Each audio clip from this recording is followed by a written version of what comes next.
The Enigmatic Doll, A Journey Through Time. Michael Henderson was never one for antiques. Yet on a rainy Saturday afternoon, he found himself wandering into a flea market on the outskirts of London, seeking shelter from the downpour. Among the stalls of worn books, faded paintings, and boxes of knickknacks, his attention was drawn to a peculiar doll. It sat in a corner, as if silently observing the world around it. The doll had a porcelain face with fine cracks, lifeless black eyes, and a Victorian-era dress that seemed both elegant and eerie. "A fine choice," said the seller, a man in his 60s with thick, graying eyebrows. "She looks unusual," Michael replied, unable to take his eyes off the doll. "She's a rare one," the seller explained. "Rumor has it she belonged to the Charleston family. You know their story?" Michael shook his head. "They vanished, every last one of them," the seller continued, lowering his voice. "The house was demolished not long after, only the doll remained." A strange unease crept over Michael, but his curiosity outweighed it. "How much?" he asked. "Take her," the seller said abruptly. "She never stays long." At home, Michael placed the doll on a shelf in his living room, right next to his collection of old books. He joked about how creepy it looked, but soon he got used to its presence. That night, lying in bed, he heard a faint rustling noise. Assuming it was the wind, he ignored it. But the next morning, when he went downstairs, he noticed something unsettling.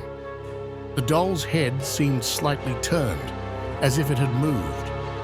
"Just nerves," he muttered to himself. "I need to work less."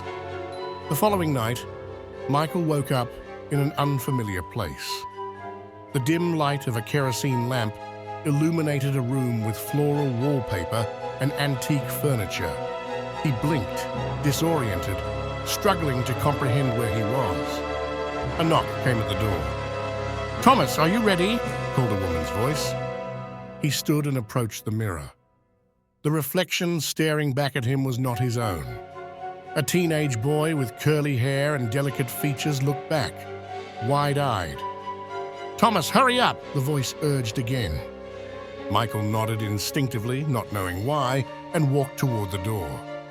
He found himself in a large, somber house. It was eerily quiet.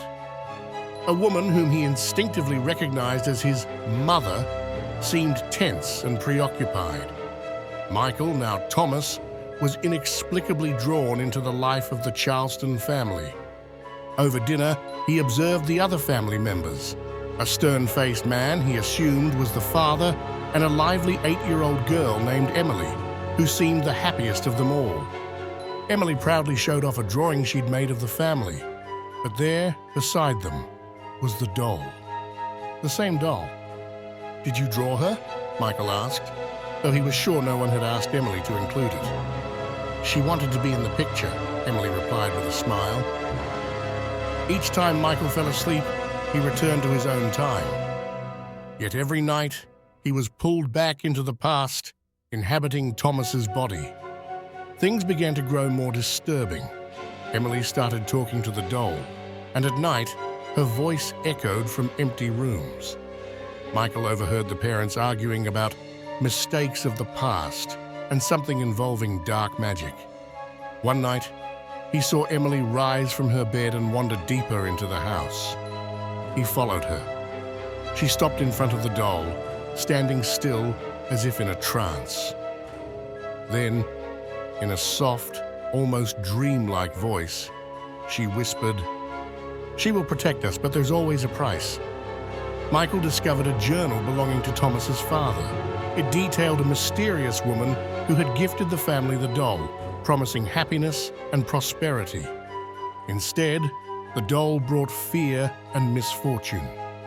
The final entry chilled Michael to the core. "The doll cannot be destroyed. She will find you no matter where you are." Determined to end the nightmare, Michael decided to burn the doll.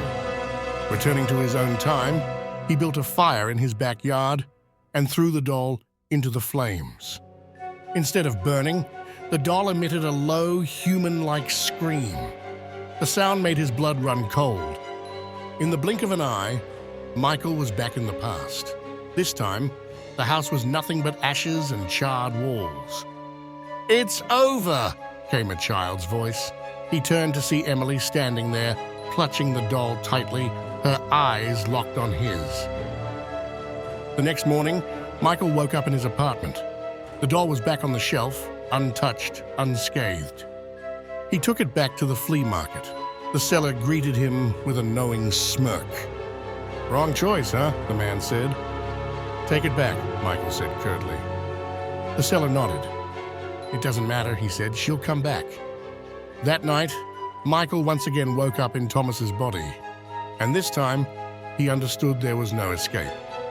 If you ever find yourself drawn to something strange and unexplainable, a doll, an object, or a story that feels like it's watching you, ask yourself, is your curiosity worth the risk? Let us know in the comments what you would do if you were in Michael's place. Don't forget to like, subscribe, and share this video with someone who loves a good scare. But remember, some stories have a way of coming back to find you.